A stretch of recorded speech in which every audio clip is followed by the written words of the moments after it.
Hello, this is Uncle Jim, and I guess we'll call this the 10-cent extended mag release for your 1022 or Charger pistol.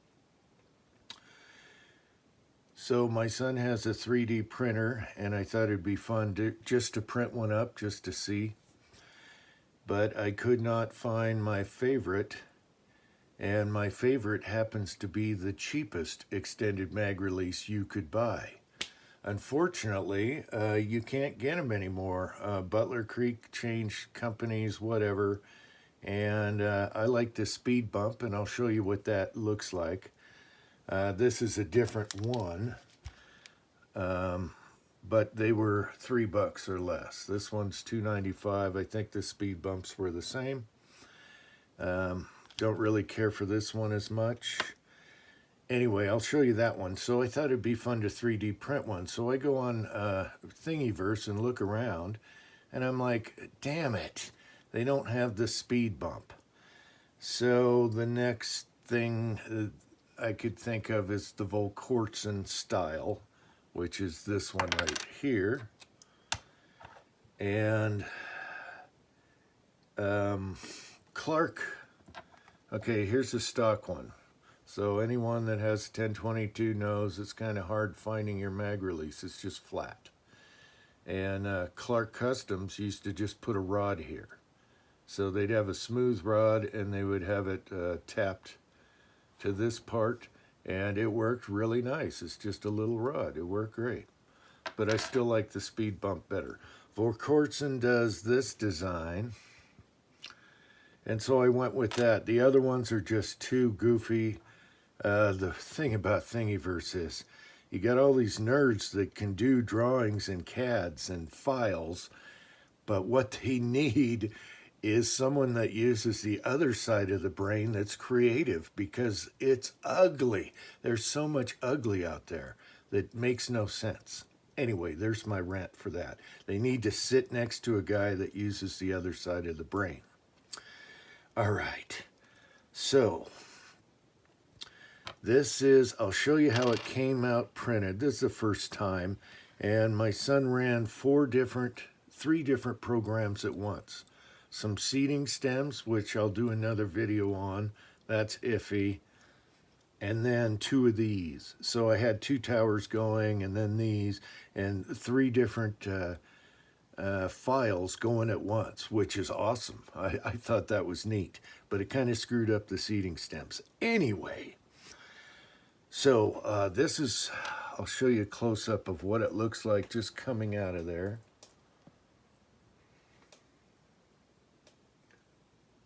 All right, and we have our little mill marks, and then the other thing is it's a little sharp on the edges. The other thing is it said to do it standing up, and my son's like, no way is that going to work.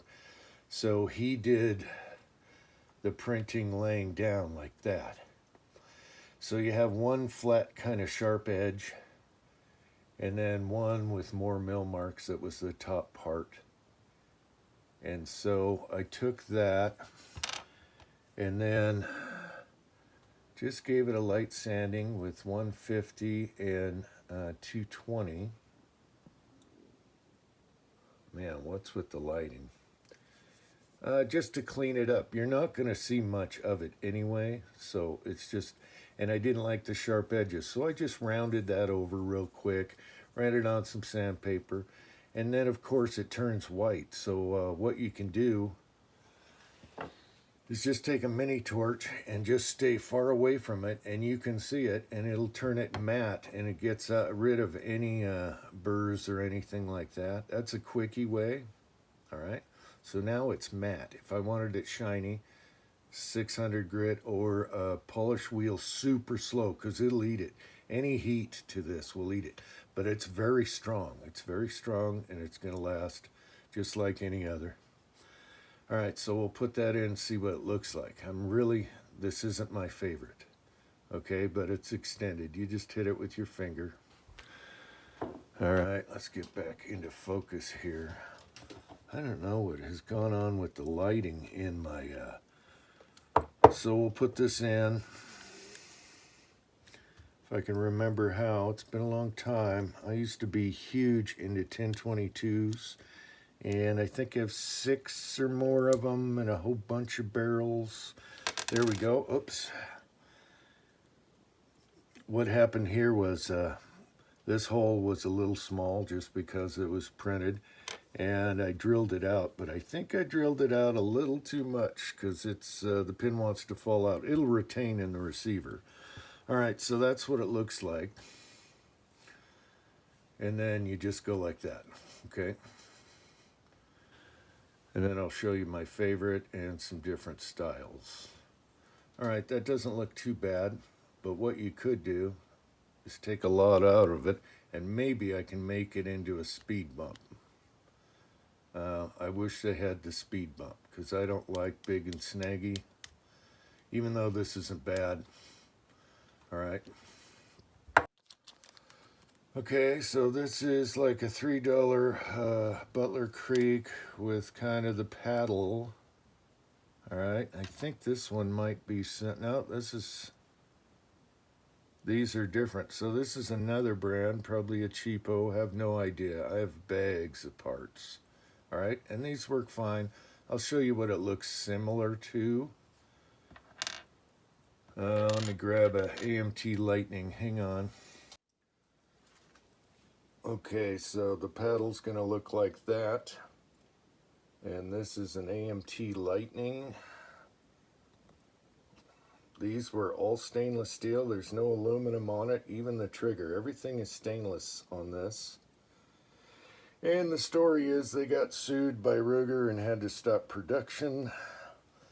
It has a built-in 22 scope mount milled into it, so there's no going anywhere with that. And then they had their own sights.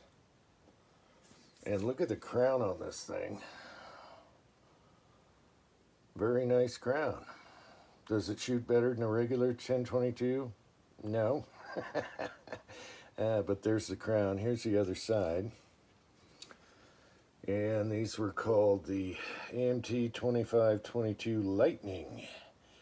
Low serial number because they didn't make a lot of them, and it's got a J for Uncle Jim. There you go. And this one's the folder model. And it came with the, well, I got it with the original Eaton Supply 2522 magazine, which those are probably pretty rare these days. It works. It works. This gun works great. It's just all stainless and it's heavy. Why they put a folder on it, I don't know. They had a regular model. All right, so there's that, and that's what the paddle is. Just push your finger forward and mag drops right out. All right. Okay, so believe it or not, this is my favorite mag release. No longer made and can't find a drawing for it on the 3D printer. But all it is the little Butler Creek $3 speed bump. And Ray Charles can find it in the dark. Instead of pushing levers or anything, you just press up. So easy, so simple, so minimal, no snag, out of the way of everything. There's the quick release, we'll talk about that. But she's a dirty girl. I like the little Butler Creek speed bump. It's perfect. All right, you just come up, boom. It's out of the way, it just works great. $3, okay? Why they stopped making it, I'll never know. Okay, so, well, why this gun is out, KFW put a new barrel on one of his 1022s, and he had this stock. And he was saying, well, he wasn't too sure about this stock. He got it for the kids because it's fully retractable. And, well, that's because these are for lightweight, okay? This is my squirrel gun. And I wanted it super light. This is the lightest stock I can find, and I'm very happy with it. And the reason I got this stock is I wanted to make a super light 1022.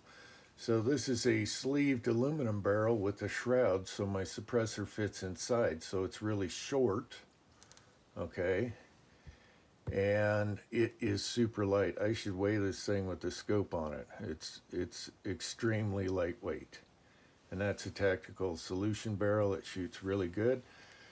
And so that's why this is on there. As a matter of fact, this is the gun that Preacher shot the boobs out of the princess. And that's exactly where he aimed. Nailed it. And you guys remember that video. So Preacher shot this. Another interesting thing about this, okay, we're unloaded, is whose trigger is that? Who made that flat trigger? Volkortsen? No. That is a stock Ruger trigger. Let me find one. Okay, let's just show you compared to this. That used to be a stock Ruger trigger. Now it has a stop on it. And what I did here was, and it's very tricky, I heated the trigger and bent it flat. And then since it makes it longer that way, you take off some of the bottom. And you have a really, it's my favorite trigger, and it's a stock trigger. And it's, this has a trigger job, so there's, yeah, it's nice and it's safe. Okay, so there's that. We might as well keep rambling on the 1022. I could just focus on this for a whole video and other parts. Anyway, the reason I like the 1022 as my favorite semi-auto 22 is it's versatile. You can make it anything you want. You can make a match gun, a hunting gun, a bullpup, a tactical gun. It has magazines. There's no tube in the way of the suppressor. Aftermarket parts are ridiculously everywhere. You can do anything, unlike any other semi-auto 22. That's why I like it. It's versatile. You can make each one different. All right, so on the cheap, a lot of people throw money at it. Oh, you gotta spend $800 to have a match gun. That is not true. There's different ways you can go about it. To start with, you could take your old beater. I used to pick them up for $75 used, $100. And you can still find them cheap from a buddy, whatever. You just want the carcass. But what you can do on the very cheapest, with the stock barrel, get rid of the barrel band, all right? And then lop off the stock where the barrel band ugliness was and do a 45 or something like an Anschutz. Do it on a chop saw, make it look good. Just get rid of that portion. Then free float the channel so your barrel doesn't touch. And it's going to shoot a lot better right there. Then obviously the trigger. A lot of them come with gritty triggers, some not so bad, but a trigger is, you have so many choices out there and you can make it much better just there. So you spent nothing lopping off the stock and you spend a little bit on the trigger and you can go all different ways. Now, Ruger had a great idea coming up with the BX trigger. A whole group you just slap in there for guys that don't know how to work on 1022s. That's great. But every single one of them I felt, it's much lighter and it's much better, but it has creep. You feel that little bit of creep right at the break. If you want it on a match gun, not going to be your trigger, but it's much better. So that's a cheap way to just slap it in. If you do that, save your aluminum housing, because people that do really good triggers or trigger jobs are going to want an aluminum housing, and they're getting rarer as the day goes along because now they're plastic. And they have more flex, just a little more flex because they're plastic. It's not bad. Most people won't notice, but people that are really picky about triggers are going to want an aluminum trigger housing, so save them. I have 2 extras here I hoarded over the years, and it's good to have them for other projects, whatever. With the new plastic trigger housing, they went to a different hammer. I don't have a plastic trigger housing, but I noticed they have a different hammer, and I really like the old hammers because of this. Right now, they're cutting costs and streamlining. They don't have the bushings and the hammers anymore. And the great thing about having the bushings on each side is you can put shim washers in here, which you can buy, and you can shim up your hammer and down below on the sear. So you can do a shim kit and make sure there's no wobble, so you get that perfect trigger every time. There's no slop. You don't want to overdo it or cause binding, but you put your shims in there, and it'll make it just way better, extra good trigger. And that's what's nice about the aluminum housing and the old hammers. There's lots of tricks to do, and I probably can't cover, we're already too long. One of the first things I do on a 1022 is put the quick release mod in, so you're not fumbling with two hands to release the bolt. I thought that was ridiculous from day one. They should have went to quick release. And that's because of this Mickey Mouse, just like it is. It's Mickey Mouse fumbling with two hands. This Mickey Mouse shape here, the part that sticks out here is what's causing you to use two hands to release the bolt. Okay, you want to be able to go ch-ch. Now you can buy these, the aftermarket ones that don't have the tip on here, or you can remove that tip yourself. But you got to be careful whether you buy an aftermarket or a new one. You want to be careful and bump that stock and make sure that bolt doesn't go forward when you don't want it to. So you leave a little hitch in it, and you can copy Power Customs, Folkorts, and whatever.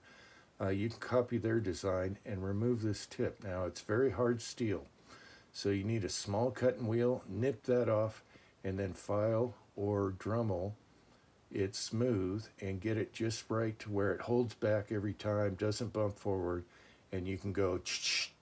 And they should have done that from day one. So there's that tip. Most of you guys know this stuff. Then we'll talk about making a match gun in a minute. On the trigger plunger, trigger return spring, if you don't want a over travel stop on your trigger, which is kind of unsightly, but it's the easiest way to go. So when you pull the trigger, it breaks clean and there's no over travel or jerk. You put a over travel screw on your trigger, okay? And you can do that yourself, and it's easier because you can adjust it as it's assembled. Another way you can do it is, this is your trigger return spring and plunger that's behind the trigger here.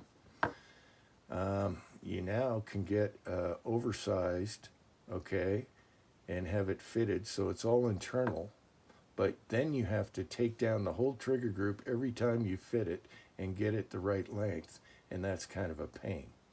And that's similar to what Smith & Wesson did on their revolvers. So you didn't see an over travel screw. It was all internal, and what they did was put a little rod in here and cut it to the right length where it reliably fired every time, but there was no over travel, no jerk.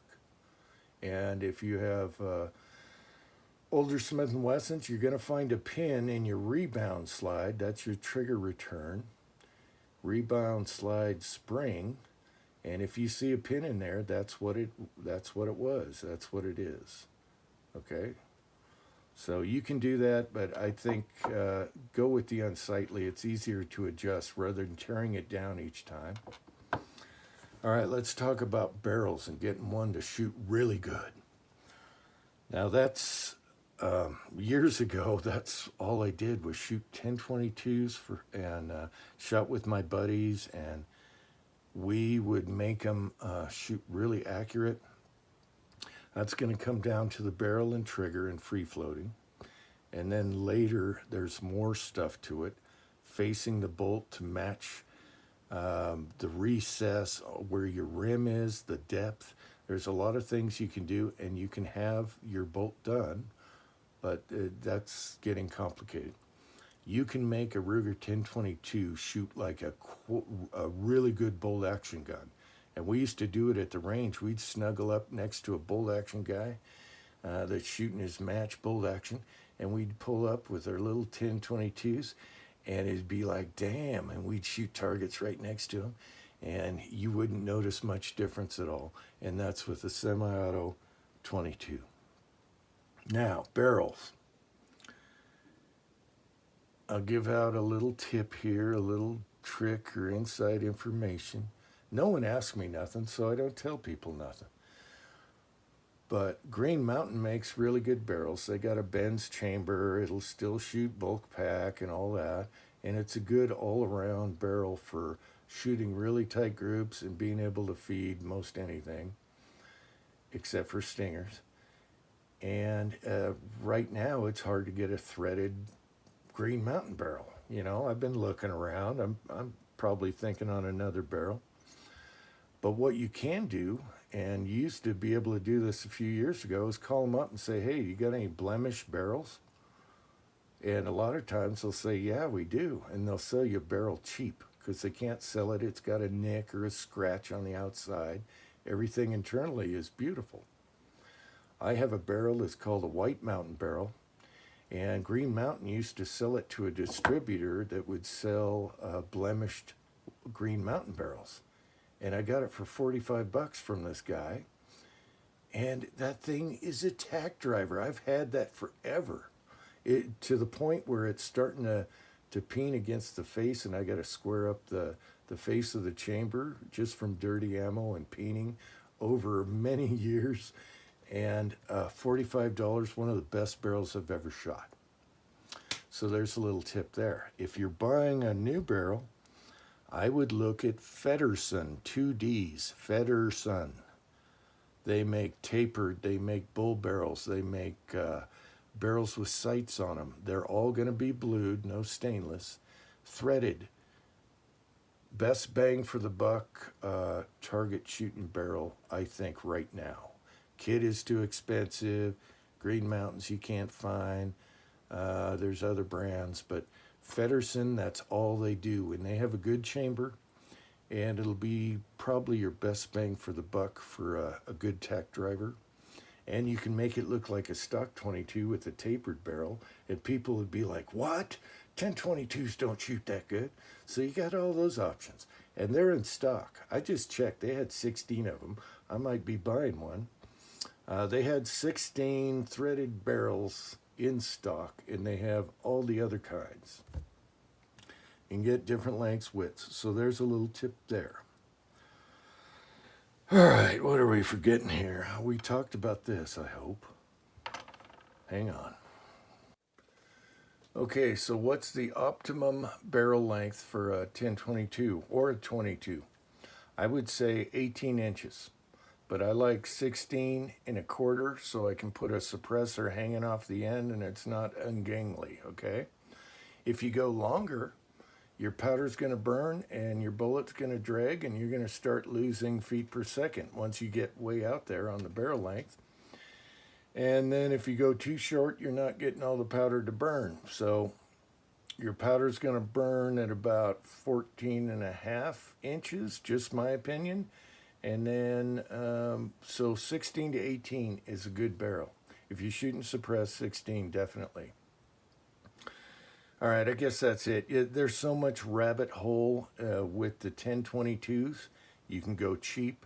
You can go full up Monty, you know, if you got money, but you really don't need to. I think it's a great rifle. And I hope I didn't bore you and you found something interesting. If you got any questions, just ask me. 1022s, Smith & Wesson revolvers, 1911s, blah, blah, blah. Just ask. Maybe I'll know the answer. Maybe not. Until next time, thanks for watching.